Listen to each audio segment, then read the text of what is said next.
What's up, people? This is your boy Levelhead back with another Live and Level Gamers podcast. I have my boys on the internet in this podcast in space. I'm let them introduce themselves, starting with Mr. Mufasa himself. Go ahead, bro. Wherever the light touch. So what's up, everybody? What's going on? Nothing much, man. And Mr. Optimus Prime, go ahead, bro. What's going on, everybody? What's good? How y'all doing? Good, man. So, yeah, this is the Live and Level Gamers podcast, episode 121. Games too hard or skills too weak? I don't know what I actually called it. I messed that up. Or lack of skills or something like that. But, what's been good, D2K? Not much. The same old. Just turned 40 on Monday. Oh man, happy birthday, bro. 40. Yeah. Wow. 40? Yeah, I'm an old man.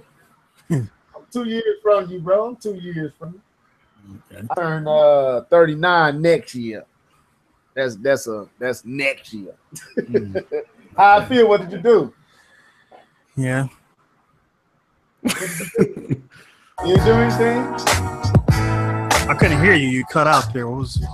I said, what did you do for your birthday? How did you celebrate? No, I didn't do much of anything. It was just too much going on. I mean, it was just I had a couple of deaths in the family last week, and it's been real crazy. So I didn't really do too much anything. Okay. Yeah, you should say I was gonna crack some old man jokes, but can't even do it, man. It wouldn't even be funny. Yeah. One thing my sister, she bought me SNES Classic for my birthday. Oh, okay. You like it? That's right up your alley. Oh, I haven't even taken it out of the box. Oh, so at least you didn't have to stand in line, you know. Well, I mean, I'm probably going to give it back to her because I don't really need it. With all your I have every single Super Nintendo game that's ever been made. Yeah. All of them. Emulators. Yep. Okay. So I'm like, you probably can. I'll just give it back to her and ask for the money. Hey, man, I can't knock it. What about you, Mr. Norris? What you been on, man? Work, music, life. Same old. I didn't turn 40. That's what I've been on. I had to throw a little side joke in. I gotta do it.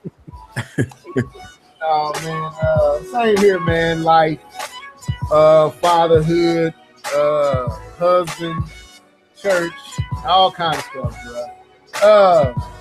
My calves looking good, folks. I just want y'all to know that right now. My calves looking real good. My Lakers are not. Yeah, your Lakers are not. No hope. Lonzo Ball is not balling. Well, he can pass and stuff, but he shoots the shots wasn't dropping. No, they're not at all. Yeah. We didn't even have LeBron, bro, and we was up by 18 in less than 11 minutes. And LeBron wasn't even on the court. No Isaiah Thomas either. So we ain't missing Kyrie too much right now. It don't look like we're going to miss him. But we ain't here to talk about those games. We're here to talk about these games. So starting with Mr. D2K, since he's been the one out the longest. What you been gaming on, bro? Not much. There's nothing that I've really been gaming on new that I can think of. Nothing new? Nothing old? Just it's the stuff that I normally play. I haven't really been playing too much because I've been busy doing other things. Yeah, I understand. Based on what you just relayed to us, I can only imagine all the distractions and all the things you had to do family wise. So that's understandable. Yeah. Keith Norris, what you been gaming on, man? Not much really. Played this little game called CupHead. I went ahead and bought it Tuesday night, and I don't know what happened, but it took a long time. It's only 10 gigs, and it took a long time to download. Played a little bit, beat a few bosses, and then my data didn't save, and I had to do it all again the next day. So I was I'm glad you said that. That's gonna play into one of our topics. Anyway, go ahead. I was about to say I'm gonna wait until they put a patch out, but it's been working. So I don't think I played anything else. I hadn't really been in the mood to game, really. Just played that a little bit, and that's it. Yeah, as far as me, I haven't really. I'm like you. I haven't really been in. I guess I don't know what it is. I guess I'm looking for a particular. I think I get into stages where I want to play a particular type of game. And if ain't none of my games scratching that itch, I just ain't into it. Like when Zelda came out, that itch was scratched, and I was playing games left and right. That game all day, 100 and some hours before I knew it. And like Mario plus Rabbids was the same way, Splatoon same way. But I say the last 2 or 3 weeks, man, I haven't really.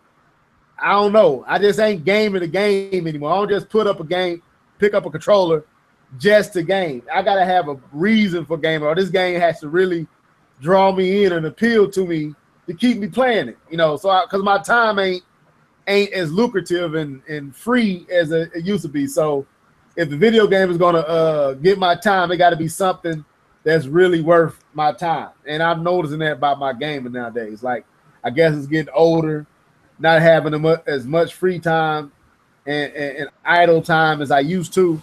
So games got to really be doing that deal for me to stay with it for a long time. I don't know if you like that or not. I don't know if any one of y'all are like that, but that's how I feel lately. I'm be real with you. I'm teetering back and forth between whether or not I'm going to keep Mario plus Rabbids, and I hadn't even beat it. It's like I just don't feel like playing that game for some reason. I don't know. I don't know if you feel about the game. I ain't gonna say I don't. Well, like I said, I gotta be in the mood. Like when I first got it, I was definitely in the mood. But the third stage took me out the mood. Like it's I like tedious games. I like doing certain things, but I don't know if I like that type of tedious. It's still fun. I ain't ready to give it away and nothing. I just got to be in the mind and in the mood to play the game. And I haven't been in the mood for the game in the last 2 or 3 weeks. And I went back to Splatoon, but I was playing it on desktop mode in my kitchen. I think my reception in the kitchen was real poor, so it kept dropping every time I tried to get a match in on Splatoon. It kept dropping, and my girls were in front watching Netflix on my TV upstairs.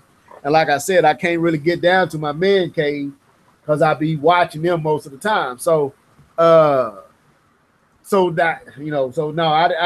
I haven't played really anything but some of my old downloaded titles. Like, what's that fight game? Is it Mark of the Wolves? D2K, that fight game? Mark of the Wolves. Mark of the Wolves. Mm-hmm. Mark of the Wolves. I was playing that the other day. Got in and finally beat the last dude on that. But as far as just gaming, I would say the last week and a half, 2 weeks, I just really haven't been gaming. So I can't. That's where I guess I'm waiting for. I know when Odyssey come out, that's gonna change. I guess I'm looking for something like Zelda, something like that really draws me in, where I have a reason to continue. Where there's something around the corner that I want to see.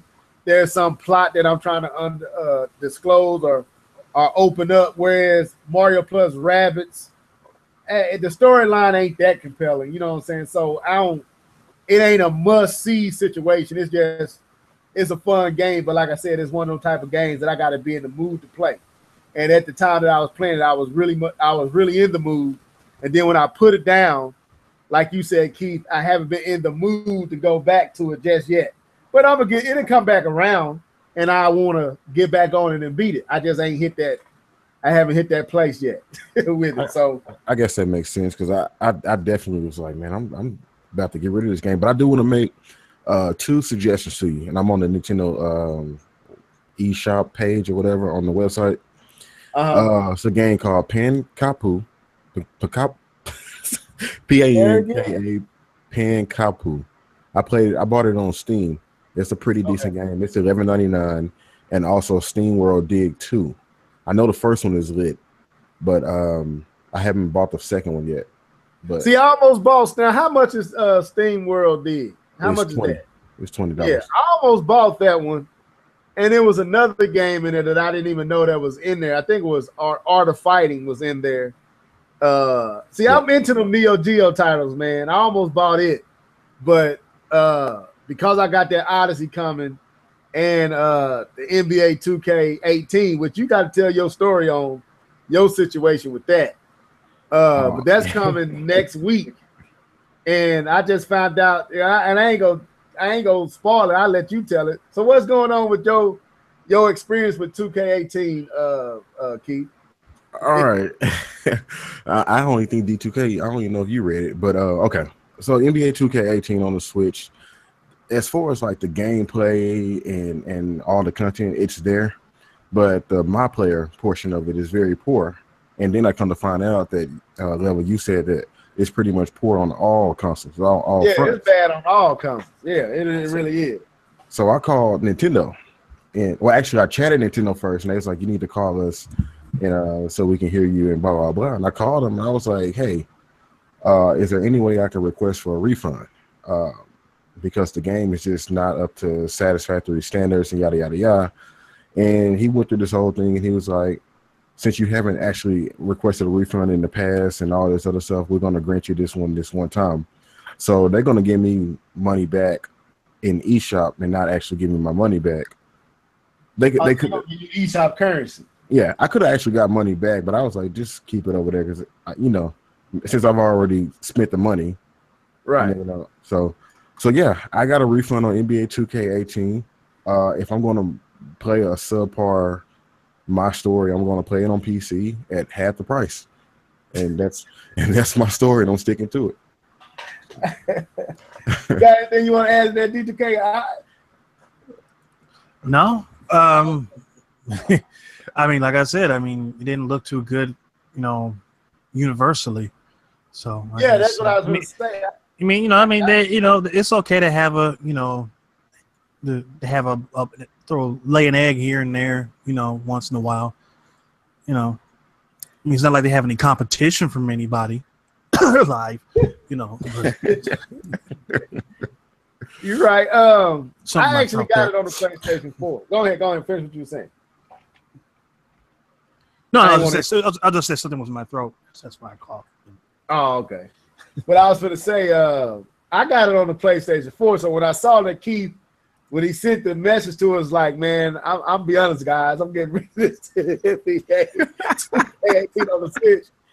He said, why? He's like, man, this my player just ain't what it do. And I was like, bro, that's across the board. It ain't no good on the PlayStation 4. Because K-Bun was complaining about it. K-Bun was like, I have no, at least I think it was K-Bun. Maybe I'm wrong. I don't want to speak for him, but I think he said it ain't motivating him to play either. And we was talking about how we felt 17. Maybe this wasn't K-Bun, maybe it was somebody else, but 17 was better, and the game was better. I think it was K-Bun, but the animations and all that is just across the board. Just as far as the game itself, playing against an opponent, or one-on-one at home against your brother or friend, that's all fine. It's just the my player, the storyline-driven aspect of it is boring. And like I was telling K-Bun, that's what it was. I fell asleep. Like I tried out, you know how you go in and you got to go to the training camp. I picked the Cavs, of course, and you got to go to the training camp to try out for the team, right? Remember that, Keith? Yep. So I get to the training camp, and dude, I literally doze off. I don't know what I did. I don't know what happened. When I woke up, I was on the team. I was on the team, okay? I'm on the team, and I'm back at the training facility, and they telling me it's time for me. I don't know how I made the team. I don't know how I played. I probably stood there and didn't do nothing because I fell asleep. And so when I was talking to K-Bub, he was like, "Yeah, man, you do bad, but they still put you on the team." He said, "But I fell asleep, so I didn't see none of that." So the game basically let me stand there, do none of the drills, do none of the stuff that was required to do, and I still made the team. So if that don't explain to you just how dry the game is, that's basically how bad it is. Some parts you don't even finish. Let me ask you this. Was there any audio pop-ins and all the other stuff? Occasionally. Now, I did see that was kind of different with the Switch version. Yeah. That I was watching online. That wasn't as bad on the PlayStation version as what I saw in some of the videos that I watched of the Switch version. So yeah, that was a little different. But like I said, I haven't gotten the Switch version yet. I'm wondering if that's just a downloaded version doing that, and if will a physical version be different? Because I don't know. I don't see why. I mean, it's the same game. I'm hoping, D2K. I'm hoping that's the problem. But I do believe that they can send a patch or something to fix it. But I just want it for on the go play. Like when I'm in the car waiting on my wife at the store because she didn't want to drive, I can take that rather than taking a more involved game. I can take something like that and play in the car with my son, and that'd be cool. So that's really why I'm getting it. And but yeah, I don't see nothing wrong with you getting your money back, Keith. So have y'all heard about? We ain't even got to our topics yet. Stay tuned, guys. We finna get to our topics. I did want to say that I did go see it. I did see that. Oh, you seen it? How was it? I'm not a fan of like scary movies because I don't understand. To me, they don't make any sense because the monster is trying to get you. It's so easy to get away from. Like, just leave him the heck alone, and you don't have to worry about the monster. But you suspend disbelief and try to enjoy the movie anyway. And from that standpoint, it was a good movie. It was a very good movie. I didn't see the first miniseries, but the people that I went, they had seen the original, and they were talking about all the Easter eggs they were pointing to, like this is from Dark Tower, and this is from this movie, and this is from this book, and so it was a lot of stuff in there that was connecting to, because I guess all of this stuff, all these, not all of them, but a lot of Stephen King's novels are in the same universe, and they all center around this town, like The Shining and Dark Tower and this and a lot of stuff. They're all part of the same thing, and it was a really good movie. I mean, it's a quality horror movie if you want to see a good horror movie. Okay. Now, I ain't never been a fan of Stephen King, and I never seen the original It. I don't do movies like that well, so I never really fooled with it. I think I seen bits and pieces of it, but I'm the type that, dude, I don't care what y'all say. Remember the movie, I think it's Mama, where the two children was raised by a spirit in this cabin out in the woods. And they called it Mama or something like that. I can't remember. It came out about 2-3 years ago. The commercial. I was down here in my man cave watching TV. I think I was watching ESPN or some, half sleep, lights out. See that? Yeah. I'm there by myself, and that commercial came on, bro, and freaked me out. I went upstairs and went to bed. I like, forget this. I'm not staying down here hearing creaks and stuff moving out. And hey, I'm man enough to get on this podcast to say that, yeah, Levelhead went upstairs and went to bed, snuggled up to his wife off of a commercial.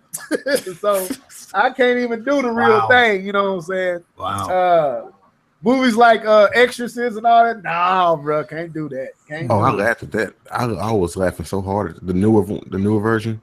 It was funny to me. Can't do it. Yeah, that is Mama. It was good. But here's the crazy thing. I actually watched the movie. I actually seen it. It wasn't that bad.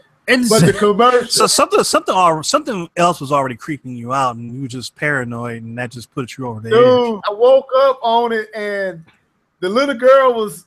They had walked in, and the little girl had crawled up on something. They flashed a light on her. You know, she all dirty and matted up, and the other girl was. And then you see this figure in the corner, and the light just shot away from it.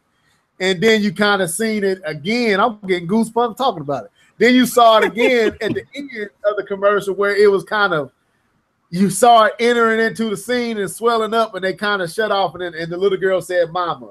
And bro, I turned the TV off. I don't know what I was watching. I turned the TV off, went upstairs, and hugged my wife, and went to sleep. But What's wrong with you? Like, don't even say nothing. Dude, like that. Don't ask no questions. Just love on your husband right now. No questions needed. But anyway, no, I'm serious, bro. Like my brother, the one that I did the video with, that was talking about the Nintendo and not getting the Switch. He watched. I don't remember. It was Emily Rose, not Emily Rose. The Exorcist with the. I can't remember which one. Emily something. But one of them exorcists, he couldn't leave his hand over his bed. He couldn't hang his hand over his bed after that movie. He was living. Are you serious? Yeah, he was living in an apartment by himself. And he's like, bruh, after watching that movie, I couldn't hang my arm over the bed for like 2 weeks straight. I mean, I don't know. I mean, it's like the only scary like horror movie that ever really scared me was Poltergeist. Yeah, that was the only one that got me because that tree that was outside that tried to eat him up, I didn't like that. Yeah. When they were at like towards the end where they had got her out of the TV set and all that type of stuff, and then she tried to run. They were in the room and they were screaming for her to come in there. And she tried to run and she got knocked back. And then there was that thing that was in front of the door with them big legs and the skull face. And I'm like, no. But No. But D2K, we was like 8 and 9 when that movie came out. I still can't. I mean, I was still looking at them like, no, turn it off. No. See, I think with me, and I'm gonna let you get in here, Keith, and we get to these games. But I think with me, the reason I don't like The Exorcist, for one, it's a true story. It's based off a true story in St. Louis, and it was a boy. Being in church, being raised in church, I've actually seen encounters that mirror what they depict in that movie. And it's close. You know, I know I ain't trying to go into the whole spiritual demons and all that stuff on the podcast, but I have seen stuff like that up person. Cats like short. I remember this 5'4" woman, and they was praying for her. I don't know why did we go here? Anyway, they was praying for her. You can stop. You don't have to continue. I don't have to, but I started, Keith. I can't leave it hanging that I don't start it. So they were praying for this woman, and I'm talking about like 3 dudes couldn't hold her to pray for her, and she was talking in 3 different octaves. And it was like a deep voice, a high voice, and her voice, and she was crying, and the thing. I seen it, so I can't do extras. I was like, forget that, man. Okay. Did you leave? I don't want nothing to do with that. Did you turn around and walk out? No, I was man. I've been born and raised in church. I ain't walk out. Where was I gonna go? I was about 8 years old when I saw that stuff. Oh, you were 8 when this happened? Oh, About 8 or 9. I've seen it since then, but that's my first experience where I was watching that happen in the church service. I was about 7, 8 years old. Yeah. And I'll never forget that, bro. You don't forget stuff like that. So when I see The Exorcist and you see some of the stuff, like, bro, that's too close. I can't watch that. I'm done. But anyway, we done talked about scary movies, y'all. I'm at home by myself, bro. We can't keep talking about this. That's the reason why you want to get off. But anyway, so let's get into these topics, man. Y'all ain't come to hear us sitting up here talking about our spooky stuff. But blame it on D2K talking about some it. But so let's get into these games, man. I ain't got but like 3 topics, but one I feel like is gonna really be gonna go deep into. And I don't know, Keith, you want to start there or you want to end there? How y'all want to do it? I think we can start there. I mean, that's the title. Okay, so yeah. I titled this particular podcast, this episode, "Games Too Hard or Skills Too Low." I've been watching a lot of people now. You know, CupHead is out, right?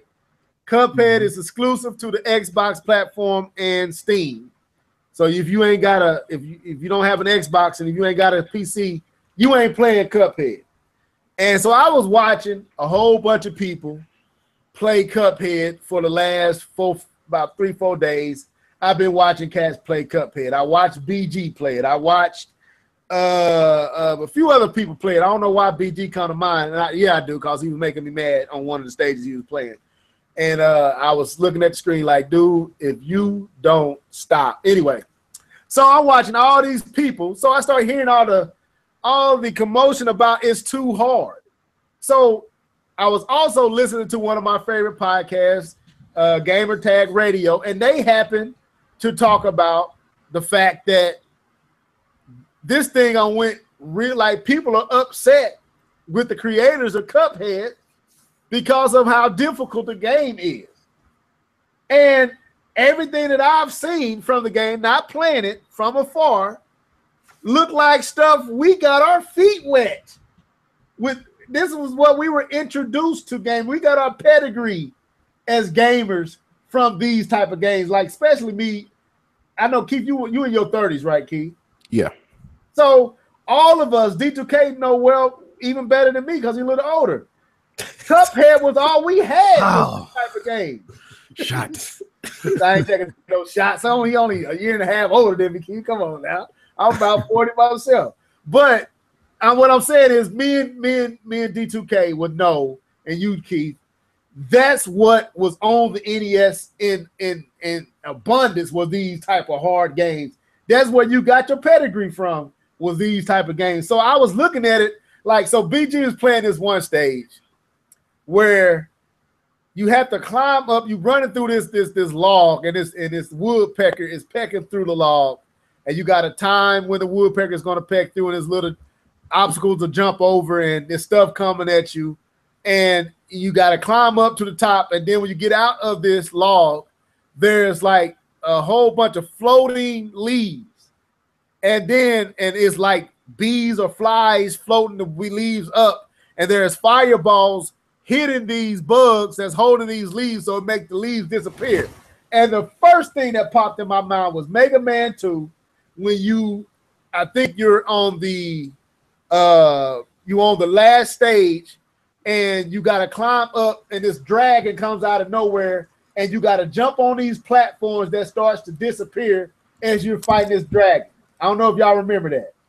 I'm pretty sure everybody remembers. So when I saw the scene, immediately I'm like, oh, I know what's going to go on. This is basically taking all its foundation from Mega Man. And just like I thought, he got to the end, and there was a leaf in like a pattern on the stage, and each leaf was getting shot away in a pattern. And I'm like, well, there's going to be something that's going to come out the screen that he's going to fight. Instead of him waiting, he jumps like there's another ledge over there, and he dies, and he jumps into the boss of that stage. So he has to climb. It takes him forever to get back to the top. And I'm like, dude, it was nothing hard about that. And so I'm watching other people play, and none of these stages looked intimidating, looked too hard, looked too overwhelming. So the thought came to me is either these dudes are young and never played these type of games, or they ain't got the skills. I don't know. I don't know where to go with it. But I thought I guess Keith and then D2K. Go ahead, Keith, because you actually played it. Yeah, you know D2K finna go in, so I know that's why I held them. Let me gonna give my little short spiel after way. So yeah, I got CupHead, and I actually played that level that you're talking about. What I see with these games and these gamers is that these games aren't necessarily hard. It's just that we haven't played a game in a long time where we have to actually focus. We have to actually put forth the attention to detail in playing these games. This is the Call of Duty generation. You know what I'm saying? Where we can afford to mess up and get shot and still win. But when's the last time you played a game that made you sweat and actually had to make you focus and sit there and have patience with the game? Like you said, he jumped into nothingness instead of just patiently waiting for the stage to come to him. And what's the games you was talking about earlier though? You were talking about Mario. I was gonna bring up something like Mario 1, Mario 2 and 3, Super Ghouls and Goblins, Ninja Gaiden, Mega Man Gaiden, 1. Man. Dude, I'm like, what are y'all talking about? We was 7 years old having to play these games, man. That's what I said. We got our pedigree off of this stuff. But go ahead, Keith. I'm saving myself. And I'm not gonna lie, I used to, and just looking back at myself when I was younger, playing games like Ninja Gaiden, Shinobi as another one. These games, I used to try to rush through them. I used to try to, like, I got and don't even get started on what's the rare game? With the turtles, not turtles, the frogs, Battletoads. Yeah. Like I probably still couldn't beat that game, but we used to try to rush through these games. Well, I did as a kid, and I never took the time to actually play them and actually get good. So I just think it's a lack of focus, man. I don't think it's necessarily difficulty because the games will be impossible to beat, but people have already beat these games. It's just that people don't want to take the time to actually get good. They talk so much about how good of a gamer they are, and now they're getting exposed off a little simple CupHead. It's like, I think Nia said it earlier, it's like modern day Contra. That's all it is. You just hold that button and shoot and just move. Sometimes, and I'm gonna give these people a little tip. Sometimes you don't have to look at the enemy. Look at your character. Look where you at. Look where you're at. You know what I'm saying? If there's something you gotta jump on, and just focus on that. Don't even focus on the other stuff. Just keep shooting. She brought up another thing that I found out about earlier today too. That like hip hop gamer using cheat codes. Oh my gosh. Invisibility codes. Like, dude, like, come on, man. Like, when they said that on Gamer Tag Radio, I actually heard that last week episode. They talked, or earlier this week, they talked about that. I'm like, really? And you bragging about that? Like, I don't know. Go ahead, though. My bad. Yeah, I'm pretty much done. But yeah, just focus on your character and focus on where you're landing, where you're jumping, and things like that, and just make it through. Quit trying to, where's the enemy? Where's the enemy? Don't worry about that. Where are you? It's a platformer. Right. But anyways, that's all I had. That's all I had. And that's kind of and before D2K jumper here, that's kind of why that stage reminded me of Mega Man. You could not focus on where the dragon was. You had to learn his patterns, but what you had to focus on was that disappearing platform that you was on that kept disappearing, and you had to jump to the next one, and it had a pattern. So if you focused on the dragon, you was gonna die every time because the stage that you stand or the platform that you standing on was gonna disappear away from under your feet, and you was gonna fall. So you had to stay moving with that pattern and shoot him as you learned the pattern of the platforms that you were standing on. It didn't matter about him. You had to learn that pattern. And when I was watching BG play it, if he would have just focused on the pattern of how the leaves are disappearing and knowing when to jump to what leaf at what time, you would have easily beat the enemy because the enemy is based on the pattern of how the leaves are disappearing. And yes, he's shooting projectile at you, but even that, if like you said, Keith, you just focus on your character, you're going to see the projectile in enough time to dodge it or kneel. Like a lot of them wasn't kneeling, what ducking, they was jumping or standing there and letting. I'm like, dude, y'all garbage at these type of games. But go ahead, Keith. D2K. Well, it's a different subject matter. The other day I was kind of thinking about the society in general and how people act today versus how we used to act when we were younger. And I thought to myself, have we gotten more sensitive overall as a society, or were we just made of sterner stuff? Because it just seems like that back in the day that we could deal with a whole lot more than people can today. We didn't take things as seriously as people do today. We dealt with more, and we took it in stride more than people do today. And you look at the games that we played on the NES. The first game I remember playing ever was a game called Lock and Chase on the ColecoVision, I believe. And I was like 4 years old. And that game is still hard today, you know, when I play it on the main emulator. But, you know, games were always challenging back then, even though they weren't as robust as they are now. They were always challenging. They had to be, because if they weren't, then they wouldn't hold your attention very long. And you start getting to the NES era, you had games like Ninja Gaiden that were just punish you. I mean, they were punishing games. You could not make a single mistake. I mean, if you get hit by anything, you get knocked back 10 feet. And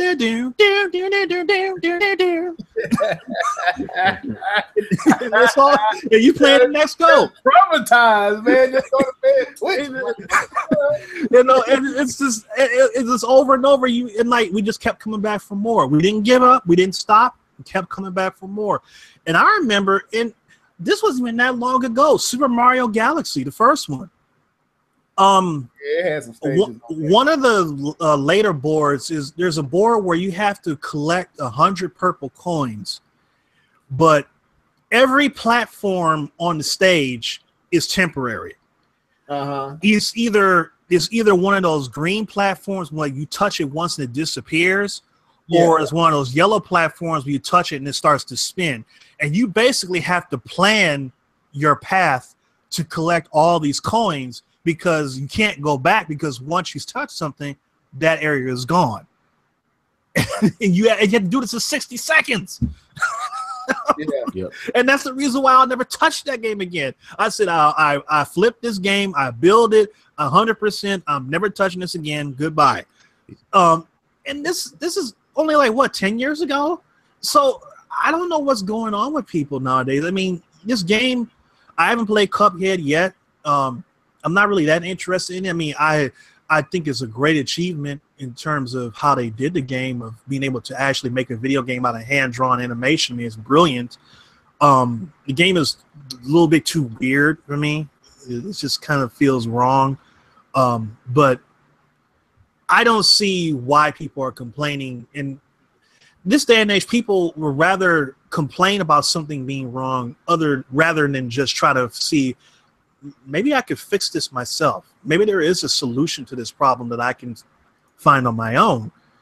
They want somebody else to solve it for them. So, you know, you're not going to change people's minds who think that way. You just have to let them run their mouth, and you can enjoy it on your own. I mean, we who grew up in the NES and SNES generation, there's not a game that can come out that can stump us in terms of difficulty. We've seen the worst of the worst. So right now, we just want to see a game that's interesting and challenging. And most of the games are focusing too much on visuals and is not challenging at all. Or it is very challenging, but the visuals are kind of subpar. So, you know, it is what it is. I think that this is just people just complaining about nothing, I think. Yeah, I was going to say. Can I jump in real quick before you go? I want to toot my own horn with the first Galaxy. I got all the stars. I just want to. Was it stars in that game? Yeah. I got stars something. But anyways, I got all of them. You know what I'm saying? I put it in the work. I think it was moon something. Not moons, but that's a new one. It's something. It was something with the ship that you was on. They were stars, but they was a play on stars, put it like that. Yeah, but I got them all. You know what I'm saying? I just want to toot my own horn. But go ahead. Humble brag. I'm not gonna lie, I didn't get all of them, but I did beat the game. But no, I was and this is kind of a different conversation a little bit, but you know, I prided myself at 100%ing every single Mario game that I played. And when I got to Mario 3D World and I beat it, and I didn't have the desire to do that, that's when I knew things had turned the corner in terms of me and my fondness for Nintendo. Wait, hold up. I'm sorry, Lev. I know we sabotaging your moment. Mario Galaxy 2, you got all the stars in Mario Galaxy 2? Oh, I didn't play that one. I was gonna say, bruh, that's hard. No. Okay. But because what happened in the first one, I didn't want to try. Oh, okay. I didn't either. I was finna say, like, one of the problems is most of these people that's playing CupHead have really never played a platformer like that ever. This is probably their first time ever playing a platformer of that magnitude or platformer, period. Because Xbox, and I know they got indie titles and stuff on there. I'm not saying they don't, but I would surmise that I bet the 2D platformers would thrive more on the Nintendo platformer on the Nintendo platform and the PlayStation 4 platform than it would an Xbox and the type of games that they generally buy over there is not these type of games. So CupHead is a departure from that community and what they play. Right. So that's one thing, because I know for a fact, and this is what I believe. If CupHead came to Switch and I would even go so far to say even the PlayStation or the 3DS, you wouldn't hear nobody complaining about the difficulty. That'd be the last thing they complain about. They'd be talking about the graphics and the cool, like you said, D2K, the way that they hand drawn in the 30s animation. Don't want to be complaining about the difficulty, because we playing games like this all the time, either in a indies 2D type of title, or you old like me and D2K are, and Keith gonna be soon, and you got your pedigree off of these type of games. Like, think about this, man. There was a game back in the day called, I think it was called Demon Sword or Demon Blade, one of the two. I think it was Demon Sword. And as you got pieces, your sword got larger and larger and larger. It was a platform, but you only had like 3 or 4 lives, and you had no saves. So you had to beat the game on them 3 lives, and and it would take a while to find more life. So if you just had to have skills enough to make it through the game. Are you sure that wasn't Iron Sword? I don't remember Demon Sword. It said Demon Sword. It might have been. Well, I mean, it might have been a different game. I know that Iron Sword, Wizards and Warriors 2 was similar to that, where you basically had to find all pieces of the Iron Sword, and your sword kept getting bigger and bigger. And it was very difficult as well. You didn't have, you only had like 3 lives and whatever to make it through the whole game and all that. Like, I think about Mega Man, if you didn't remember them passwords, it was from the beginning. It wasn't no like CupHead. Like, every time BG would lose, you would start over at the beginning of that stage, right? In Mega Man, after so many losses, game over, start over at the beginning. And you had to go through Metal Man stage, all over Quick Man stage. And we ain't even going to talk about Mega Man 1, the original one. I actually played Mega Man 2 before Mega Man 1. And I didn't play. Man, look, let me tell you something, Keith. Mega Man 1 is like playing Mega Man 2 on a triple dose of steroids. Like, the difficulty level on Mega Man 1 is ridiculous. Like, it's like they didn't want you to win. It's like Ninja Gaiden. The whole point is you are not supposed to win. That's how I felt. And that's one of the only games, I think the only other game that made me feel like this game is just cheating. Like, we used to say that all the time. This game is cheating. They cheating. This game. But they really was, though. They really was, like, respawning. Like, if you dodge a dude and the stage go back too far, he respawns. And on Ninja Gaiden, they would put enemies right at the edge of the cliff that you need to get to, and they'd be throwing projectiles so you can't even flip to it. like people like the stuff that we went through as gamers as kids should have traumatized us. We should have all type of glitches and ways of operating because of playing them games, man. That's how hard it was. Super Ghouls and Goblins and Super Ghouls and Goblins were harder than that. I think that game and Ninja Gaiden are the only games that I literally was like, I'm done. I don't care about the end. I don't care if I ever see the end. That's how hard they were. So when I'm watching people play Cuphead, and all I'm seeing is Mario and Mega Man and a few other games mixed into one game with Contra here and there in certain parts. Like, dude, what are you talking about? Just duck. You know what I'm saying? Well, it's funny you bring up the Contra. Like the Contra game that I've been playing, the Hardcore Uprising. I've almost got everybody completely maxed out. The last person that I have is the actual one of the mini bosses that you can get from DLC, and he starts off with just 1 bar of energy. That's it. Wow. Just 1 bar, and he only gets to use 1 weapon. Everybody else gets to switch off from 2. He gets 1 weapon and 1 bar of energy. You get hit once, you die. He only has 2 lives. So you got to start from scratch with 1 bar energy, 2 lives, and 1 weapon to use. And you got to make it all the way to the end based off of that. But what I did was I learned how to take my time. Patience. And use patience and see where the enemies are coming from so I wouldn't get hit. And I made it through the entire stage without getting hit once. And I was able to save enough money to buy more powerful weapons and more life. So now I can do more. So, right. You know, you just have to take your time and just use strategy. They ain't used to that, man. They used to your life regenerating on its own, save points, you know what I'm saying? Infinite bullets and all that type of stuff. They ain't used to, like, man, no. Like, Keith, I don't know how long it took y'all to do this. How long did it take you to beat M. Bison in Street Fighters? After a few rage quits, it took a while. Forget him sagging. Yes, like, yes. You know what I'm saying? Like, people like, I don't know. Go ahead, though. Go ahead, man. You was finna say something. But. No, I was just gonna say it took a while. It took a while. It took forever, man, to beat him. And like I said, don't even want to talk about him, because if you got through Saget, and Bison was actually a little easier than Saget. Yeah, he was. You know, so like it's like I don't know where, and I can't even think of all the games that we basically got our roots in that really taught us, you know, how to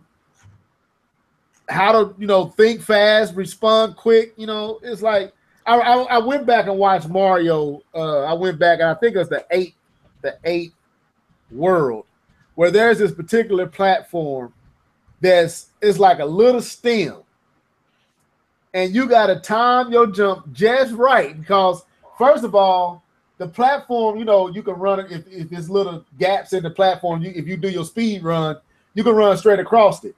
Well, how they had this, and I don't know if y'all remember, you had a good big little chunk of platform, then you had 2 cut up platforms, then you had this one thin stem on the other side that you had to make that jump all in one session. What board is this? The 8th world. I think it's like 8-2. 8-2? I think it's 8-2. Either 8-2 or 8-3. No, is it 8-1, Q? I think it's 8-1. It's 8-1? I know it's in the 8th world. That's all I can remember. I would just run across that. I never had a problem with that. No, you can't run across it. You run across, and then you got to jump to this real thin. Oh, I know what you're talking about. Well, you're not supposed to run fast. You just run your normal speed, and that's simple for me. It's simple now, but then that was death every time. I never had problems with that. I mean, I died like once or twice, but after that, I was like, okay, I'm not supposed to run fast. I have to just run normal, and then it helps to be small. I noticed that It helps to be small. It helps to be small on World 8 on Mario. If you're big, it kind of, I don't know if he's top heavy or something. I don't know what it is, but it just feels weird when you jump. But it was small, you have more balance when you're small. And the ice stages, dude, like, man, you basically skip past all the ice stages. You find the warps, and you just leave World 6 alone. You don't even worry about World. I think it's World 6. I will only go there if I wanted to get the Hammer Brothers suit or something. Other than that, I wouldn't go there. In the original one? For Mario 3. Oh, I'm talking about the original Mario. I didn't know. I never messed with any of that stuff in the middle. I will always go straight to, the last board. Wait, well, have you beat Mario 1, 2, and 3? Me? Yeah. I beat 1. I got to the frog on 2, never beat him. I've never beaten 3. Never. I think I got the Nintendo card. Yeah, I know. Don't tell too many people. You have mine. I don't need it anymore. So hey, I ain't ashamed. Wow. I'm not ashamed. I beat Mario, Super Mario World. I beat it, but no, I never beat Super Mario 3D World. I mean, Super Mario 3. Never. That's your mission for the night. No, I went on YouTube and watched it. Forget about that. Forget that, man. I ain't going through all that drama to beat. Yeah, but that's so easy. I mean, all you have to do is just run out of his way. No, I couldn't. It ain't that I couldn't beat them. I couldn't get to him. I couldn't. I think it's 7 where you're dealing with all the tanks. Is it 7?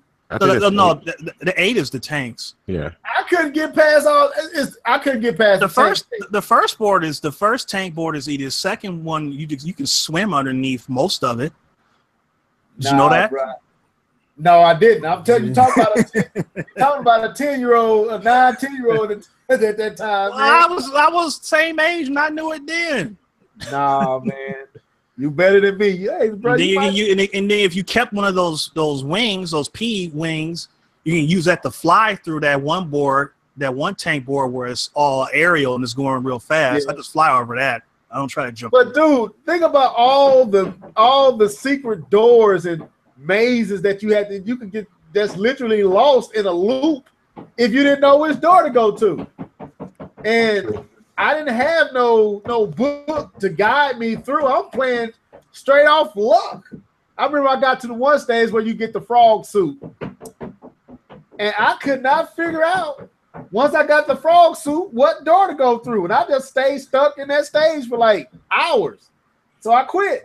I hated the frog suit outside of water. Outside of water, I hated it. Yeah. It made no sense. It didn't. It was totally useless out of the water. Hold up. Y'all go ahead. Hold up just a second. Yeah.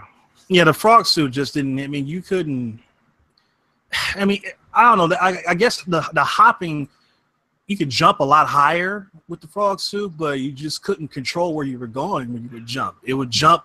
The trajectory would send you way out of the way. Like, whoa, I don't want to jump that far, and you can't really control it like you can with a normal jump. It just felt weird. Exactly, and I think I was a little too young to actually comprehend that I need to try to time my jumps.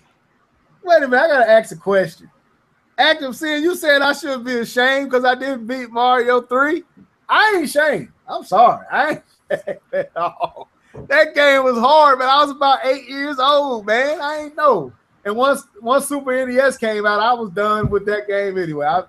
I felt like I did what I needed to do with Super Mario World, so I ain't had to go back and beat Mario 3. That's how I felt about it. I got to the stages. I just couldn't beat. No, you got homework to do. D2K, why you always put no, man? I'm not going back to that game. Yes, you are. You said you ain't 8 now. Yeah, I'm 38. I ain't going back 30 years to play that game. Heck no. I still got twitches off of that game, man. Some of these games, like Keith said, Shinobi, just ridiculously hard. Just ridiculous. It didn't make no sense. Well, you know what the most punishing game of all time? What was that? Donkey Kong Country. Yeah. I never beat any of those. Should I be ashamed? I beat the first one. I beat the first one. Cause you get he on the boat. I never beat part 2, and I gave up. I quit. I don't like it. It's bad enough that the game is so punishing, but then the music ribs you as you lose. I don't want to hear. Are you talking about you died? I'm like, are you talking about the you're original? gonna make fun of me with the music too. Are you talking about the rare ones? Or are you talking about the? No, I don't even count the retro Donkey Kongs. Okay, so you talk about I beat the original. The rare ones, yeah. Yeah, Rare is the one that made the country games back in the day. Okay. Well, country return. So, but anyway, I got you. I hate Donkey Kong Country, Diddy Kong's Quest. I hate it.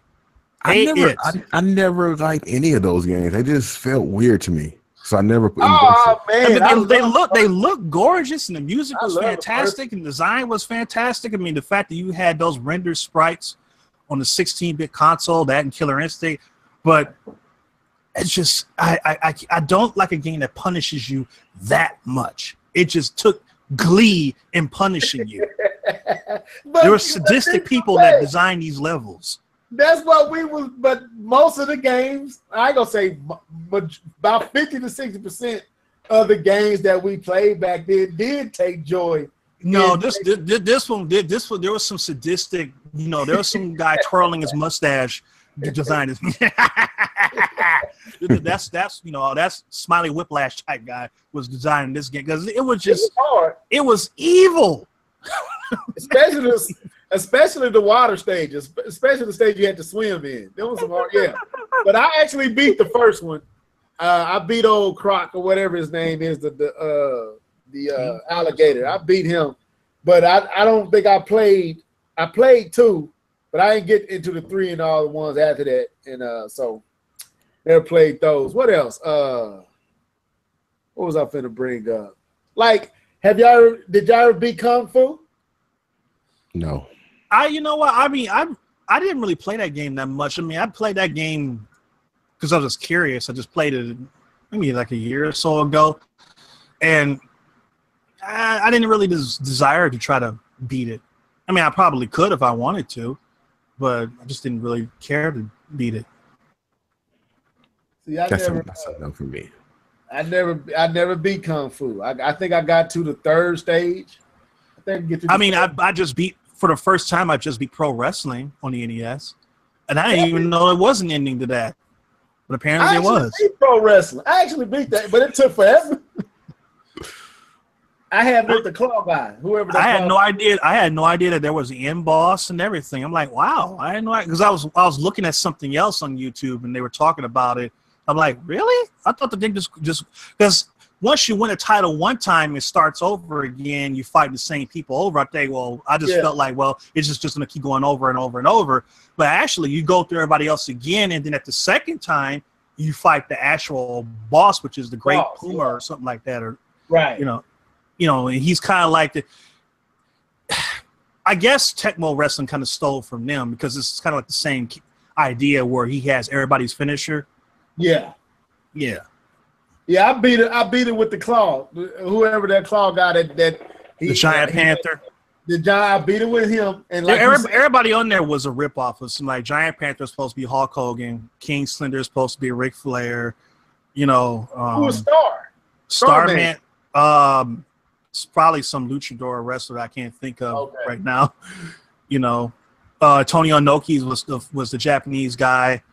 They're all based off of former. Did he have the backbreaker? Was he the one that did the backbreaker all the time?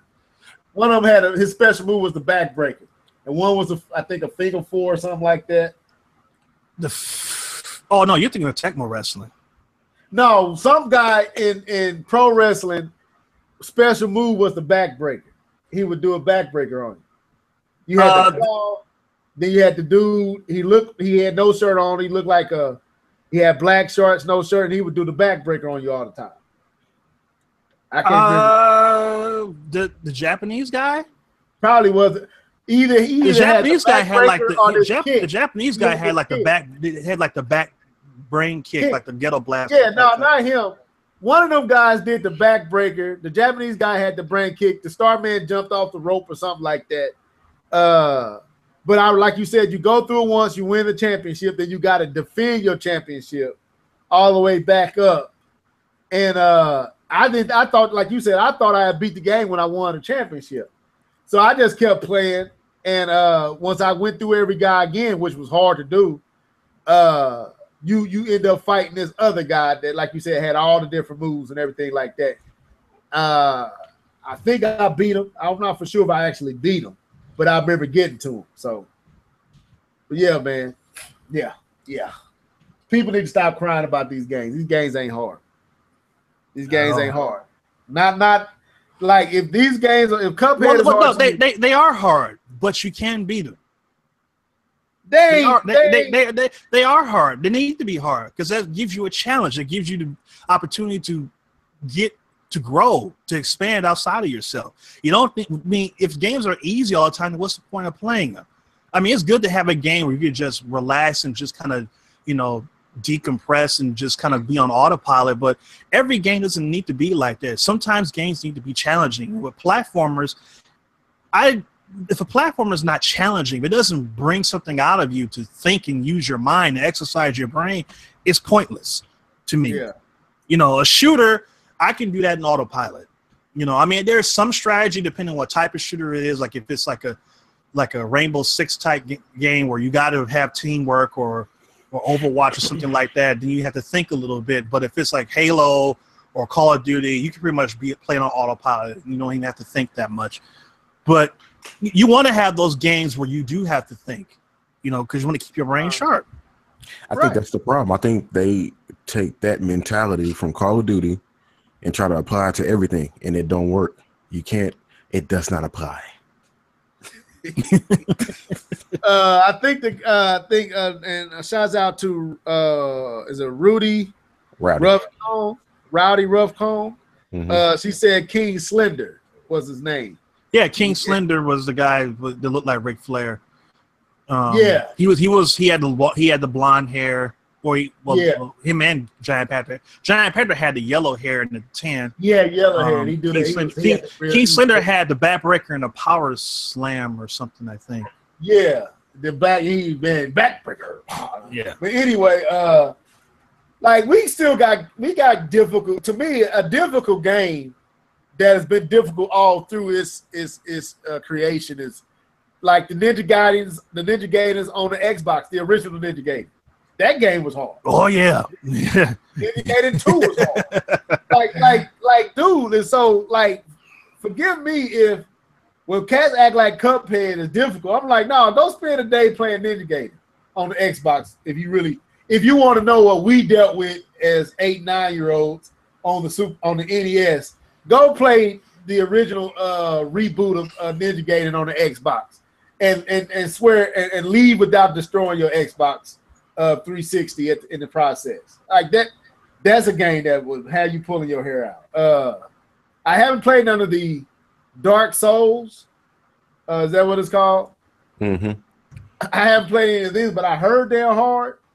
But like I said, I haven't played none of those type of games.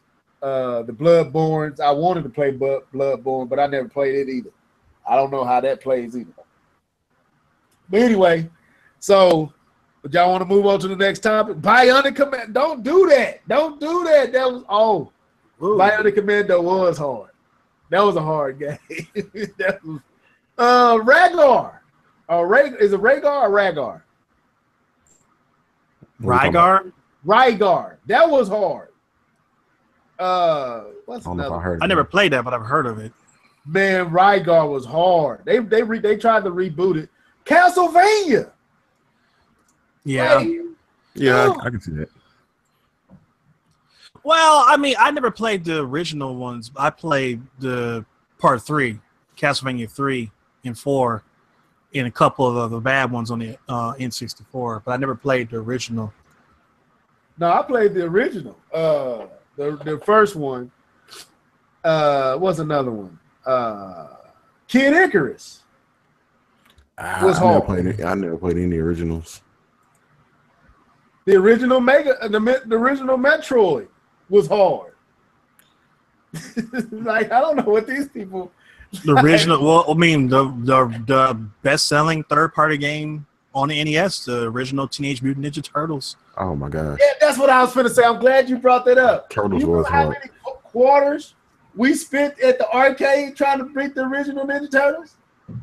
Like, well, I'm talking about the NES one, not the one in the arcade. I'm talking about both. I'm talking about the one in the arcade and the NES. Well, the one in the arcade wasn't hard unless if you were trying to beat it by yourself, it was hard. But you had three other people, then it was all right. I forgot about the original one before the arcade version came to the NES. You're talking about the one where you actually played it. You actually had some videos up on YouTube where you was playing it, right? Yeah, I actually have a playthrough the whole thing. Yeah, that was hard. I was sitting there like marveling at the fact that you actually was going through it so easy. I couldn't get once I got to the other platform and got the turtle. What was that? The turtle vehicle? What they call it? The party van or turtle van? The turtle van. That's it. I ain't getting nowhere. I ain't getting no more farther than that. Because most of the time I rented that game. I never owned it. Most people they wash out at the dam. They can't get past the dam. I get past the dam, but it was hard. But you lose all your life trying to get past the dam too. And like I said, once you get past the dam, that's when you go to the other platform and you get your rockets and you get the ship. I mean, the car, the van, and you get the little rockets. But by that time, I had to take the game back. My rental time. Well, so you didn't have the game to beat it. It wasn't that you couldn't beat it.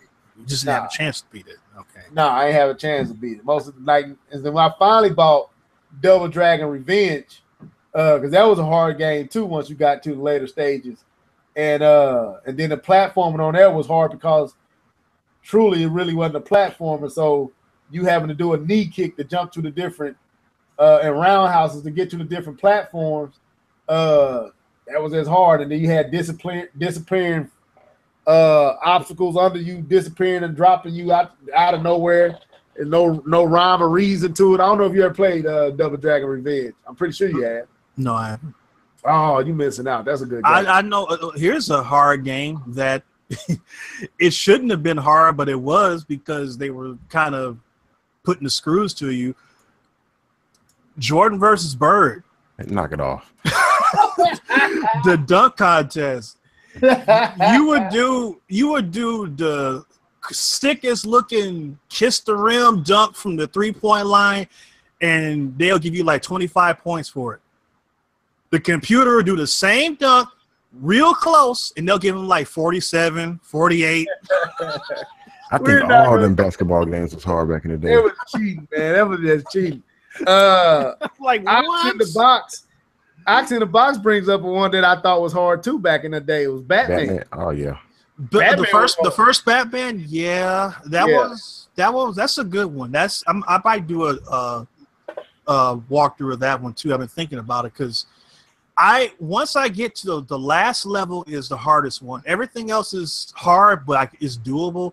But when you get to the last level, you basically have to jump all the way to the top, the clock tower, to get to the Joker. That's hard. Yeah. Real hard. And then you have to fight the Joker. Then you have to fight some clown. I don't know who is, some mutant looking thing. And then right after him, your energy is way down. Now you have to fight the Joker. Like I said, man, people just didn't realize, man, how like I said, you didn't have no saves. If you didn't have the codes to get you to past certain stages or the password to get you past certain bosses, you had to do that from the beginning every time. You have to start. Some games would give you a couple of continues, but when those continues are gone, you're done. Like all the way back to the beginning. Keith, have you ever beat Mike Tyson in Punch-Out? No. What about you, D2? I didn't beat him until I became an adult. Well, okay. Oh, no. I take that back. Well, I beat him. Well, actually, I didn't beat him.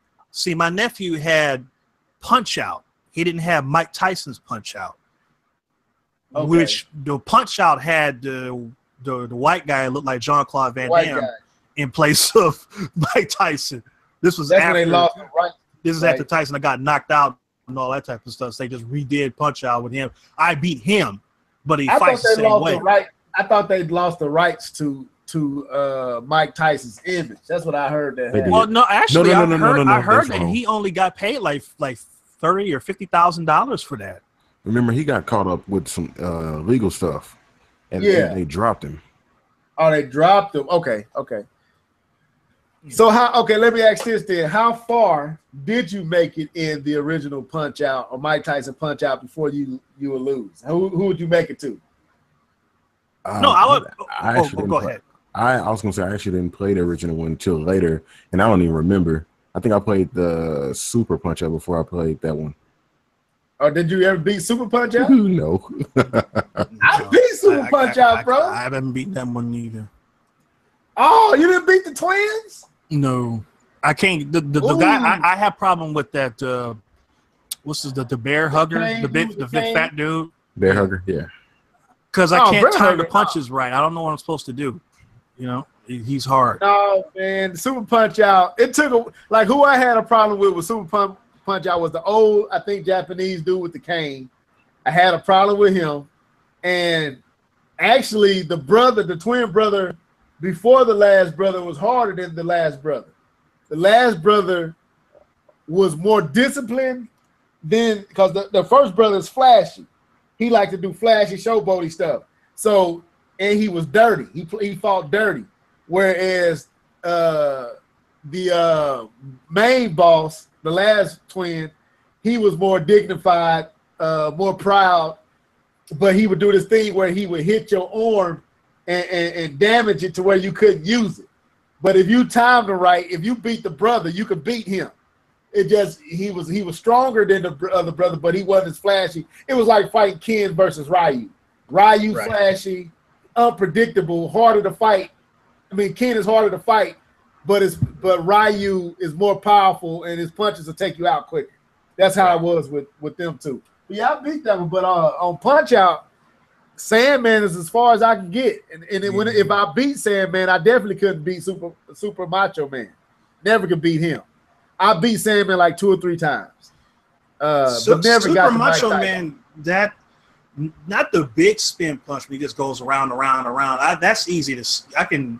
It's the one where he just does it once because he twitches a little bit, and that's the one that gets me because it's like what pow, he gets me just that quick. Yeah, you don't have no warning at all. The one and the uppercut that he don't give you no warning for. It's just if you punch him, especially if you knock him down, you know he immediately coming with a roundhouse, and then he gonna do that quick 2 uppercut like Sandman, but it's faster, and you can't time it. And man, I would get to him and lose every time, but I get past Sandman every now and again. But Sandman was hard to deal with too. So, man, Keith, you ain't lying. We was gonna stay on this topic for a good minute. So let's move on, man. I don't want to. Just talk about that. So I don't know if y'all heard about this, but I don't care about talking about that. Let's talk about third parties in this holiday season. I'm looking at what's coming out from third party and first party. I say both. I won't just limit it to third party. This is a very sparse holiday season as far as titles. Like we got Keep Name Battlefront. We got Assassin's Creed Origin. We got Call of Duty. Whoop-de-doo. What's that? Middle Earth? Is that what it's called? Mm-hmm. Shadow of War. I think it's Shadow of War. Middle Earth, Shadow of War. What else? Mario Odyssey. You got Xenoblade Chronicles 2. We count that? Yeah, we count that. But I'm just saying, like, that's what I want. I got a few. The Evil Within 2. Wolfenstein 2. I think they come out this year. Yeah, Wolfenstein 2. Is that it that I can think of? That's it. Oh, Assassin's Creed. I named it. I said Assassin's Creed. Oh, you did? Yeah. So, okay, do you feel like that's a killer holiday lineup of games? It's decent. It's not anything that's gonna make me run out and go buy any of those games, but it's decent. Except Odyssey. Then that's where I want to go. I want to get D2K's take first. Like, do that lineup intrigue you, D2K? No. All right. So I was thinking about this, and I was just looking at it, and I was like, you know what? Odyssey is going to be the king of the holiday season. Mario is going to be the king of the holiday season, based on the games that we just named. If that's what's going to be out there to buy, there's none of those games to me that would appeal to you more than Odyssey, unless you just ain't into platformers. Then okay, but if you into platformers, you ain't like K-Bum, don't like platformers, but you like platforms, but you like all these other games too. Out of all the games that we named, Odyssey to me is the only must-have out of all those games, in my opinion. And I was making a video earlier today where I was doing the audio, and I was like, you might well call Mario St. Nicholas because he's gonna have a lot of presents under the Christmas tree this holiday season. Because honest to God, there's nothing really that I'm seeing that's really gonna rival it. Maybe Assassin's Creed Origin. I doubt it, but maybe. I doubt Wolfenstein to do it. Call of Duty always gets his numbers, but it's Call of Duty. Is like saying Matt. I don't think it really matters in the grand scheme of things. So I was thinking of this, and the fact that you haven't even really got the effect of casual purchases yet. Like the people who are waiting for the holiday season to buy little Timmy, to buy little Kim, and little Pook Pook, or whoever else they holiday gift. Mario is going to be a hard seller this holiday season in my book, in my opinion. I thought the D2K didn't keep. Well, it's going to be a good seller for people who are interested in Mario and people who are interested in the Switch. But outside of that, I don't really think it's going to do much more than anything else. I mean, if you're not interested in that type of thing, then you're not interested in that type of thing. But if you are, then you like platformer games, then that's obviously the best platformer that's going to be available. So there's no reason for you not to get that. And if you don't already have a Switch, then this was pretty, and like I said a long time ago, so a lot of people who hadn't bought the Switch yet were probably waiting until the holiday season because there were more than likely was going to be a bundle with it. And of course, we found out that there is going to be a bundle for the Switch with Mario Odyssey. So you're going to see a lot of people buying Switches mostly because of Mario Odyssey. You're going to see a lot of Switch sales because of a game similar to what we saw with Zelda Breath of the Wild, which pretty much accounted for the vast majority of the Switch sales at launch, because most people who bought the Switch at launch were buying it to play Zelda. They weren't buying Zelda to play on the Wii U. They wanted to play it on the Switch. So a lot of people are going to buy Switches because they want to play Mario Odyssey if they are into platformers. But if you're not into platformers, then it's going to be like, oh, there's another Mario game out. Great. Whippy. Right. Right. So, you might be interested in something else. You might be saying, well, what about Xenoblade? Or what about, whatever else might be coming out? I mean, I don't think this holiday season just seems kind of whack. Really. There's nothing about it that's like, oh, I really got to have that. I mean, nothing really is standing out to me from any of the companies at all. It's something that I must have. Everything that is coming out is something that I can wait on and play later. Keith? Okay. I agree with D2K to a certain extent, because a lot of these games are not original games, and we can actually throw Mario into that crop of games that's not purely original. Yes, it's changed up the Mario formula, but I can't say it's just 100% original, which I think is sad, because you look at all these games that's coming out and it's just basically iterations of games. But it is the holiday season, so you kind of want games that are going to perform well to exists in the holiday season. But I pulled up this little list here, and there's a few games that we didn't mention. I didn't even know this game. Well, you got South Park Fractured Butthole. Yeah. Gran Turismo Sport. Yeah.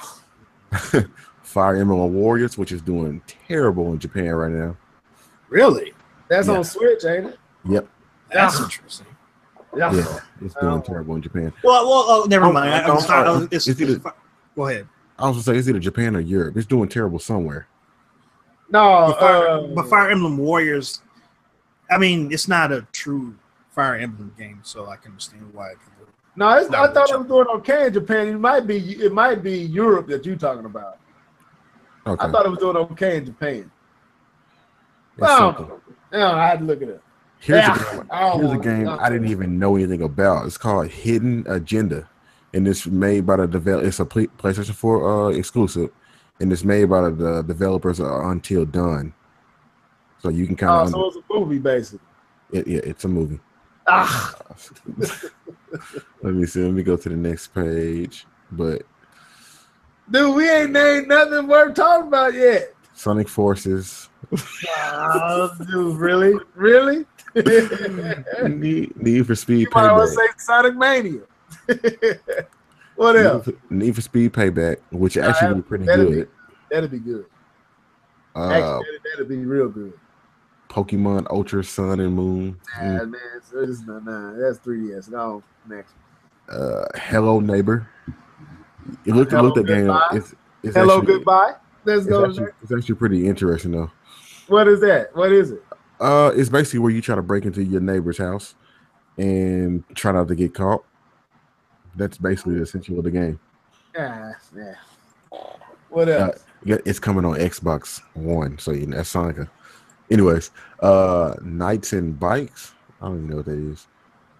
Who is these indie titles? That was an indie game. Okay, I was talking about like AAA big titles. And, AA, triple. I mean, hey, you can find some in the indie titles category as well. It just looked like a very dry holiday season to me. But I had to disagree with y'all on. To me, and maybe this is my own proclivities and leanings. But even though Mario is nothing, Mario Odyssey is adding new takes onto tried and true Mario platforming in 3D space.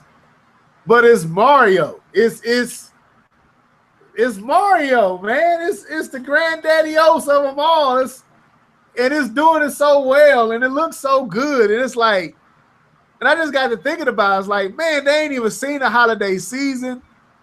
And here you got you got Mario on the last leg of this relay. You like D2K said, you had Breath of the Wild, then you had Mario Kart 8 Deluxe, then you had Splatoon 2, and then now you got Mario bringing in the baton. It's like, dude, I can see Nintendo with the Switch doing well this holiday season. Not to say that the PlayStation 4 and the Xbox One won't. I'm just saying I can really see the Switch doing really good. And Car State supposed to have like 2 million Switches in the marketplace a month now. From what I don't know if I'm saying that right, but they supposed to amp up the production to 2 million systems or something like that. I was reading, but I can see Mario Odyssey cleaning up this holiday season, man. Real talk. Oh, it will. I believe it will. What I was saying was, I don't think it's like an original title. No, definitely not. But yeah, it's a breath of fresh air from what we've gotten from a Mario title in a while. I'll say that, but it's definitely not original. It's more sandboxed than 3D World was. Yeah, I have been waiting on this game. That's right. Don't get it twisted. This is day one for me, but this is and I'm doing. And the only other game that I'm really like outside of Mario is I'm gonna get Doom for the Switch, and then it's Assassin's Creed Origin. I'm like really tempted on buying that game, but now I forgot all about Need for Speed. I forgot all about Need for Speed, man. So that's another one that might be worth. But outside of that, I don't see nothing this holiday season like the Xbox One X. Like, what is there? Because they already released CupHead, so I would have said Forza, but they already released Forza. Right. This is like D2K said. This is a really subpar holiday season, man. That's all. It's really lacking. But when you really sit back and think about it, though, that's a Microsoft mentality. You kind of really don't want to put your heavy hitters really out in the holiday season no more. You kind of want to get those tried and true games out. You want to get those Call of Duties out. You don't want to put your new game out there because it's going to die. People are going to want to buy Call of Duty. They're going to want to buy the Battlefronts because I think next year they probably have Battlefield back out. You know what I mean? You want those tried and true games that's going to be able to stand those that wave of holiday sales, and then you bring out your brand new games like in March or in June or something like that. But what do you have to differ to define what the Xbox One X is? Like if you just trying to sell Xbox Ones, yeah, you right. I agree with you, Keith. If that's all you just got the Xbox One or the Xbox One S is already hit the market, it ain't nothing new, then yeah, you can wait and let Call of Duty and Battlefront and Assassin's Creed Origin do all the work for you and save your exclusive stuff or your first party stuff until a later date. Sony can do that. Sony can afford to do that. But with the Xbox One X hitting the marketplace this holiday season, don't you think they need something to sing the praises of that platform? Nope. And I'm gonna tell you why. Okay. This whole generation the Xbox One has been out. They have been getting beat up and talked about from every gamer, from PC to Nintendo, and especially Sony. They finally can say we have the better multi-platform games, right? And that's all they want to say. That's all they want to do. They don't care. They're upgrading from the Xbox One to the Xbox One S, and they're getting the Xbox One X. And I think Microsoft is pushing toward them and not toward new customers, in my opinion. So basically just trying to get the ones who own the Xbox One and the Xbox One S to get an Xbox One X. It's a bragging rights console. That's all it is. Yeah, you're right. That's definitely just a bragging right. I don't know. Okay, I can see then. I ain't never look at it from that point. But from me on the outside looking in, I'm not gonna even lie to you. I am intrigued about the Xbox One X, but there is no game that'll push me over the edge to say, you know what, I might want to get that. I got the TV to take advantage of it. And I mean, I could talk. I probably had to do a lot of sweet talking, but I could probably possibly, if I took that Xbox One back and traded it in, I could probably talk my wife into agreeing to get one. But like you said, to me, the games is what does it for me, and none of those games is going to make me drop $500 something just to play old games in 4K. Like, I was gonna say, you can already play those games right now. Right, that's what I'm saying. 1080p don't look too bad upscaled on a 4K TV. I'll tell you that right now. I was just looking at some footage of Killer Instinct running on the Xbox One X, and I don't see the point. You saw it running natively, or do you see it like they were comparing this side by side with the PC, and then comparing it with the regular Xbox One S? And I'm like, no. It's just, I'm had to see that. Like, I don't see the big deal either. I mean, it looked better, but it was like it's not. It's the same game. It's not $250 more better. Yeah. So, yeah, I don't know, man. That's why I'm saying. That's why I'm saying I believe like Nintendo can do really good. This ain't no fanboy stuff. Just looking at what's out there, the soccer moms and the casual market, we really haven't seen that yet with the Switch yet. What we've seen with the Switch is core Nintendo fans and core gamers who passed up on the Wii U and maybe the Wii experience entirely, who like what Nintendo is doing with the Switch. They have bought it. We really haven't seen the effect of the casual market yet. And that's what the holiday season is going to bring in. Like I said, with little Sarah and little Tim and little Johnny and they Christmas gifts. Like when the mom walk in there to see Odyssey and the popularity and the talk of the Switch still being the talk right now, like I can really see it moving crazy units. And strictly because there's really nothing else out there that's going to drive the other platforms, really. Like, I feel like I don't even think it would have been even the issue, even if there were. I mean, when it comes to the holiday season, Nintendo always cleans up. They're not ever in a threat to be challenged in the holiday season because Nintendo is they're the best out of making packages and bundles with their consoles. Nothing is going to win up against Mario. I don't care what it is. So they were never any danger of not doing well in the holiday season. I mean, it was pretty much a no-brainer. That's probably the reason why they pushed it to the holiday season, because while it would have been preferable to have Mario as a launch title for the Switch, they didn't need to do that. And now you had the benefit of having something else, which was Zelda, which did the trick to get the Switch off and running. And now you can drop another bomb with this Super Mario Odyssey. You know, this is it next month or is this month? This month. This month. No, this month. Coming out this month. So, you know, I mean, it might die down a little bit by the time, you know, Black Friday comes around, but still, it's going to be a lot of Switches being sold because of that game.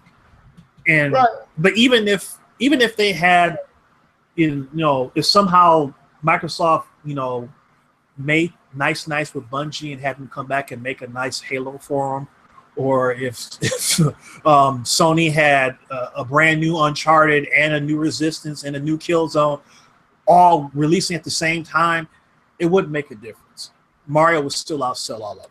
Not that they wouldn't sell well; they would sell well with the core community, but like you said, the casuals would pick up on the Mario game before they would the other stuff. That would be more enticing to them because they can have a connection to them. Even if they don't play games anymore, they know who Mario is. They know what Mario's all about. They have kids of their own. It makes sense to get them to get the Switch.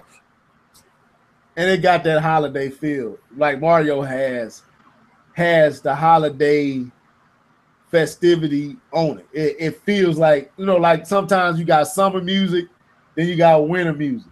You know what I'm saying? Some albums don't sound good in the wintertime. You got to play it in the summertime. That's let your windows down music.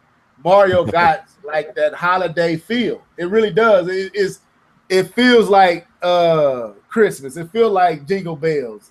You know, it feels like that whole feel of the holiday season. And it was something you said too, D2K, that I said in my audio earlier, that I remember people talking about. They was hoping that Mario would be at lunch and Zelda would have got pushed back. I'm like, no, you didn't want that. The way that Nintendo played this, it was the right move to have Mario in the holiday season and have Zelda when it came out. Because again, Mario has that Christmas appeal to it. It's colorful, it's bright, it's charming, it's family orientated, it says Christmas. It says happy. It says joy. Instead of Call of Duty shooting people's heads off, you know what I'm saying? That you know that's what you hit around on the nail, D2K. That's basically what I'm saying. But go ahead, Keith. You was finna say something? I actually wasn't. I was actually typing and talking to somebody. Oh, okay. Well, that's about all I had, man. I don't think I have any. Let me see what else I have on. Yeah, that's basically it. Anything else y'all want to talk about? Or we can get out of here. Tomorrow. Wait a minute, it's tomorrow Friday? Saturday is the day. Oh yeah. Dude. Oh, let me say this. I'm glad you brought it up. But go ahead. What you finna say, D2K? You talking about Dragon Balls, ain't you? Yeah. Are you okay, let me ask you this, man. And I listen to a lot of people. I listen to Geekdom. I listen to I can't stand him. I cannot stand him. Now, who was the dude who used to come on our podcast every now and again? He does it too. He talks about it. But anyway, you know, they've been leaking supposed plot lines for what's going on, right? Yeah, I've seen all that. This is my theory, man, and what's making me mad because Geekdom said he thought Goku was going to get eliminated. I'm like, you sound crazy. And he says that Jiren beat Goku. Now we finna geek out. So if y'all want to tune out, I don't know, but we finna geek out for the last few minutes of this podcast. But anyway, he says that he believes Jiren beats Goku in his new form. I'm like, no, that's not how that's reading to me. How it read for me, even before these newer leaks, I typed it under his video. I said, how it sounds to me is Goku is going to go Super Saiyan God Blue, Kaioken 20. He's going to lose. He's going to get beat down. He's going to do the old spirit bomb. It's going to be thrown back to him. He's going to lose. He's going to be knocked down. But in whatever happens in that spot, that's what's going to trigger whatever this new aura that's coming from him.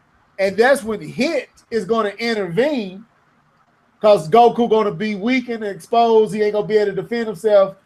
That's when Hit is going to intervene, and that's where Jiren's focus is going to go to Hit because that's Hit repaying Goku for Goku stepping in for him. And that's what I saw.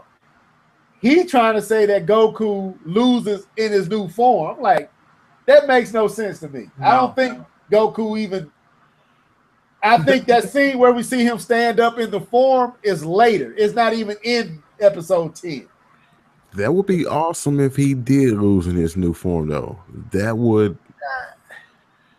It would be a change. Well, based off of what the new form is supposed to be, I guess supposedly the new form is supposed to be what Whis is. Yeah, what Whis was talking about is basically his body being able to the form literally is called movement. Mastery of movement. Mastery of movement without thinking or something like that, which they're gonna have to shorten that. But that's the power unlock. To me, that makes the most sense. That he tries to Kaioken times 20 Super Saiyan Blue. He gets beat down. The Spirit Bomb doesn't work, and in the process of that, he unlocks that power. One thing I thought about, I don't think it's going to play out this way. One thing I thought it could have happened was that, remember, is that when during the future Trunks arc, is that Trunks absorbed the Spirit Bomb power himself and used that to be able to defeat Merge Samatsu. Uh-huh. It's possible that Goku may have been watching that and said, I might be able to use this to get myself to the next level. Well, maybe the whole reason why he's even using the Spirit Bomb in the first place is not because he actually thinks it's going to hurt Jiren, but because he knows that Jiren is going to send it back to him, causing him to have almost fatal damage to where it would unlock that new power. Well, I think they said, because he was supposed to, like you said, they thought that he got to this new form or this new technique or ability by absorbing they got a way of saying it, but the Spirit Bomb. But they from what they released here today, that debunked that theory. That the theory has been totally through the leaked information. That ain't what happened. What I think happened, remember when he fought Hit and he did the whole Kaioken move on Hit and then he quit. Mm-hmm. And when he was sitting beside Vegeta, you saw his body cramping up and doing all this stuff, and he couldn't control his body and it was spazzing out.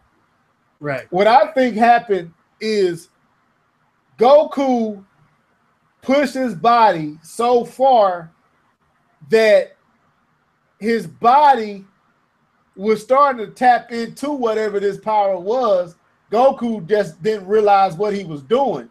And when that Spirit Bomb comes, and when Jiren sends that Spirit Bomb back to him, whatever this new form is reacts and moves it saves Goku from the dying from the spirit bomb explosion, but Goku ain't he noticed something different because he noticed he didn't move.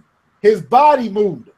His body reacted on his own, where he might have been tapping into that the whole time and just didn't know it. Because when he was sitting there beside Vegeta, he was like, if I would have went any longer, he said I would have collapsed or I would have fell out, or he said something, but his muscles was contorting, I think he pushed himself to the point that his body is learning how to react on his own. I don't know how they're gonna explain it, but that's what I think happened. Well, that's the limit break.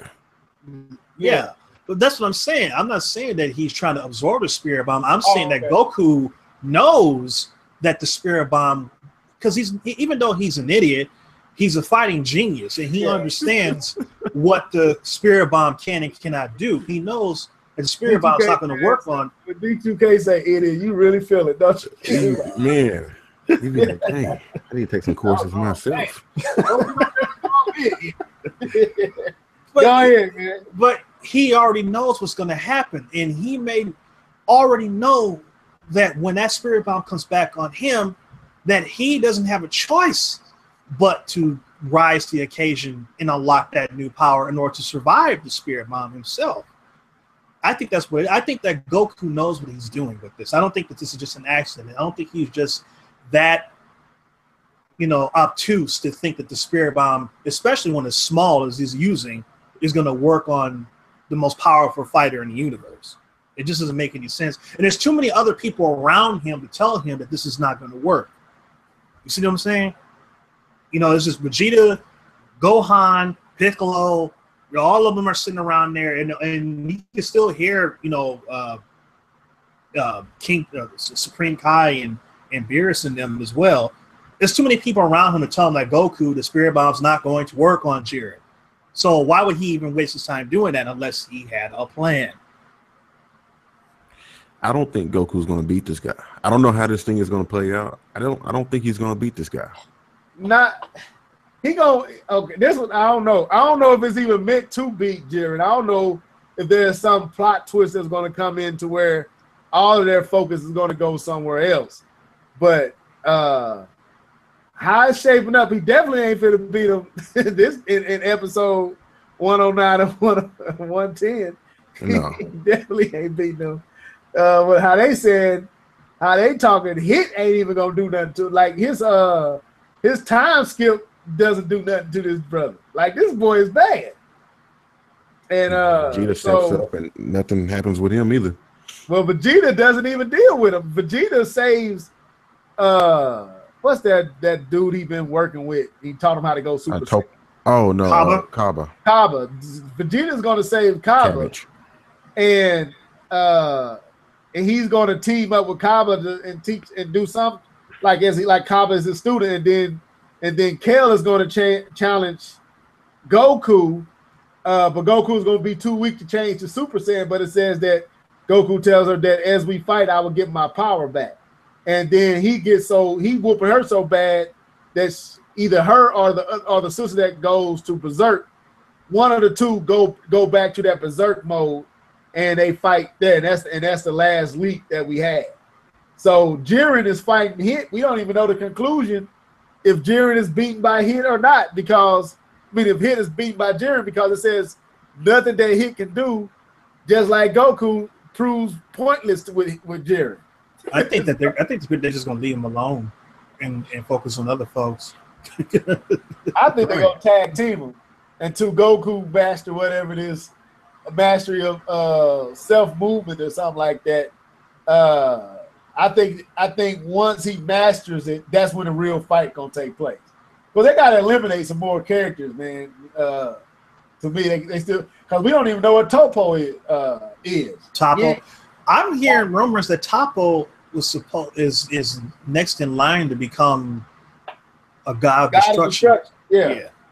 Well, Jiren turned it down supposedly. The theory is either Jiren was God of Destruction and stepped down, or he was next. And the theory is Jiren was God of Destruction. That's why he has the power that he has. but he stepped down for whatever reason, or he was going through the training to become God of Destruction and decided not to become it. And that's where Topo comes into play. That's the two theories that I've heard. But again, we don't see the God of Destruction key from Jiren. At least I haven't seen it. I don't know if it's purple or not. But is it purple? What color is this key? I thought it was red. Is it red? I know Topo's is red. But yeah, it's red. It's purple. But no, I don't remember. From the intro, I think it's red. Is it red? If we're looking at the intro, how him and Goku are fighting. I'll have to check it out when I get out. But dude, you know that poster might leak early tomorrow. You might not have to wait till Saturday to see it, DJK. It might come on tomorrow, depending on where you at. Well, if it does, let me know. I'll be trying to watch it because I got to go. If everything pan out, I might be in Nashville Saturday. So I'm hoping it do come on tomorrow night. Dude, it kind of makes me angry because they could have just been on it. They skipped a week just to have a double of hour-long episode this week. Like, it was somebody else that had an hour-long episode. They had that special between what is it? Between Goku and that other animation. Not One Punch. One Piece. One Piece. They had a One Piece special. Okay. I didn't see it, but Goku supposed to have showed up on there, if I'm not mistaken. So, I'm looking forward to it. I'm looking forward to this. Man, you shouldn't have brought that up. I could talk about that. I was watching that earlier today, bro. Jared is putting his foot in their behinds, man. Like, no joke. Like, I don't know if he's too powerful. That's Beerus level, man. Like, we haven't even seen Beerus' true power yet. We haven't, but looking at how he beat Whis. Well, shoot, I say this: when Goku went Super Saiyan Blue Kaioken the first time, I think we said he might be able to give Beerus a fight. Didn't he? Did you say something like that? He said, I think so. Beerus is, he's interesting. There's a lot of stuff there's the whole Frieza factor in that, and I'm like, what is he up to? And it's just so many different ways they can go with this, and it's going to be a while before this whole thing wraps up, and it's going to be interesting how the end game is for this whole situation. What's going to happen? This might even be too ambitious for the writers to even handle, if you really think about it. And don't forget, there's also two Universe 6 characters we haven't even seen. The Namex. The Namex, yeah. Which I don't think they're going to be as powerful. They say supposedly they've been hidden in hits time skip, like they mentioned. They hid somewhere in there. And what else? What was I finna say? How is that possible? I don't know, but that's the theory that some kind of way the reason they ain't seen is they is hiding. That's one of the theories I heard. I don't know this. People be on YouTube, all these crazy theories. I'm just quoting what I've heard. But what I was finna say is, Beerus really ain't never showed his full fighting power. No. Like I watched. Whenever he gets a little bit serious, it's like, whoa! Like when he destroys Zamasu, I'm like, okay, leave this guy alone. I watched him fight the episode version of his fight with Goku, and when Goku, like, he had not Goku, he had did something, he had hit Goku and Goku was falling, and then Goku hit the ground and flew back up. And he said, "Okay, no more playing games." And Goku was punching him and stuff. And I think Goku grazed his face. And then Beerus just started kind of teleporting behind Goku, and Goku blocked one of his hits. And then Beerus just went serious on him and just slammed him and took him. Was like, show me your real power. I'm tired of playing games with you, and literally smashed Goku into the ground. And it was like, I've been playing games with you and just was beating. I don't know if it was real or somebody made it. I'd never seen it, but it was ridiculous. I sent it to y'all in the hangout to show it to you. But dude, I don't think no one can really fool with Beerus, because they said actually he the strongest god of destruction too. In the manga, he's supposed to be. In the manga, he fought all the gods of destruction, whereas in the animation, he didn't participate in when they was testing out the stage for this fight, for this fight that they doing right now. In the manga, Beerus was a part of the testing of the stage, and all the gods of destruction faced off against him. That was so they theorized that we don't really know just how powerful Beerus is. Now, you can't go off the movie, because the movie said he used 80% of his power against Goku, but that's the movie. I don't think that's canon. So, but in the TV, in the series and the manga, Beerus' power, like you said, D2K, dude is a problem, man. When he gets serious, he's a beast. So I don't know if Jiren can mess with him or not, but we don't know how bad Jiren is. So anyway, let me get off of this, man. I can't talk about Dragon Ball Z no more. I'm getting too goosebumpy. I'm ready to see this. I know we sound like some grown geeks, but I'll be that. Hey, it is what it is. It is what it is, Keith. All right, fellas. I'm gonna let y'all sign out, starting with the one who hates do this, D2K.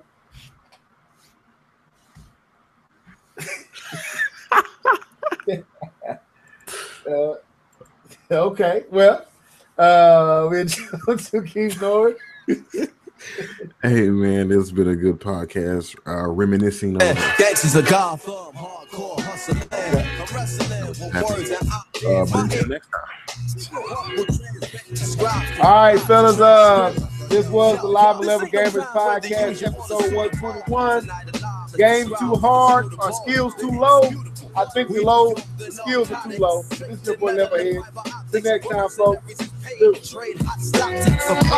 Thirsty criminals, pickpockets. Hard knuckles on the second hands of working class watches. Skyscrapers is colossus. The cost of living is preposterous. Stay alive, play or die, no option. No Batman and Robin. Can't tell between the cops and the robbers. They both heartless, they all heartless, with no conscience. Back streets stay darkened, while unbeliever hearts stay hardened. My ego talent stay sharpened, like city lights stay carbon. You either make a way or stay sobbing. The shiny apple is bruised with sweet, and if you choose to eat, you can lose your teeth. Many crews retreat, nightly news repeat. Who got shot down, the lockdown, spotlight the savages, NASDAQ averages. My narrative grows to explain its existence amidst the harbor lights which remain in the distance. So much on my mind that I can't recline. Blast the holes in the night till she bless sunshine.